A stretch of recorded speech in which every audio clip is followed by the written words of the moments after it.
Michezo live. Cheki sasa. Hello mwana michezo, karibu katika channel yetu ya Michezo Live. Usisahau kusubscribe, kulike, kucomment na kushare na marafiki ili waweze kupata habari zinazohusu michezo. Mshambuliaji wa Simba SC Kibu Denis ameweka wazi kile alichokiita dhamira ya wachezaji wa kikosi hicho kambini, akiwataka waendelee kupambana kufikia malengo waliojiwekea msimu huu, ikiwemo kutoa ubingwa wa Ligi Kuu Tanzania Bara.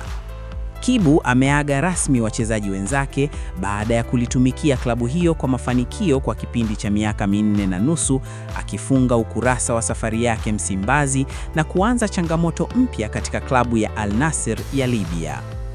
Akizungumza wakati wa kuaga, nyota huyo amesema atafurahi kuona Simba ikitimiza malengo yake ya msimu huu na kuendelea kuwapa furaha wanasimba.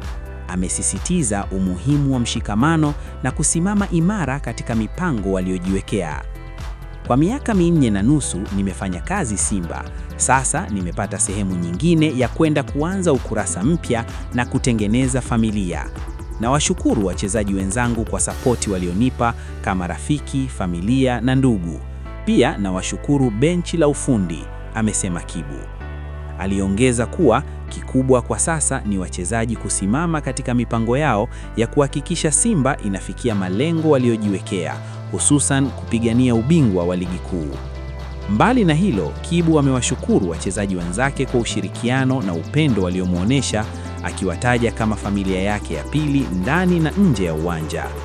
Uhamisho wake kwenda Al Nassr Benghazi unaongeza idadi ya nyota waliowahi kuichezea Simba ndani ya kikosi hicho kinachonolewa na aliyekuwa kocha wa wekundu wa Msimbazi Fadlu Davids. Wengine waliotoka Simba na kujiunga na Al Nassr ni Fabrice Ngoma na Steven Mukwala. Kibu anaondoka akiwa miongoni mwa wachezaji tegemeo katika safu ya ushambuliaji, akitoa mchango mkubwa katika mashindano ya ndani na kimataifa. Uwezo wake wa kucheza zaidi ya nafasi moja katika eneo la ushambuliaji ulimfanya kuwa silaha muhimu kwa makocha tofauti waliowahi kuinoa Simba katika kipindi chake chote cha mafanikio klabuni hapo. Asante kwa kutufuatilia mpaka mwisho.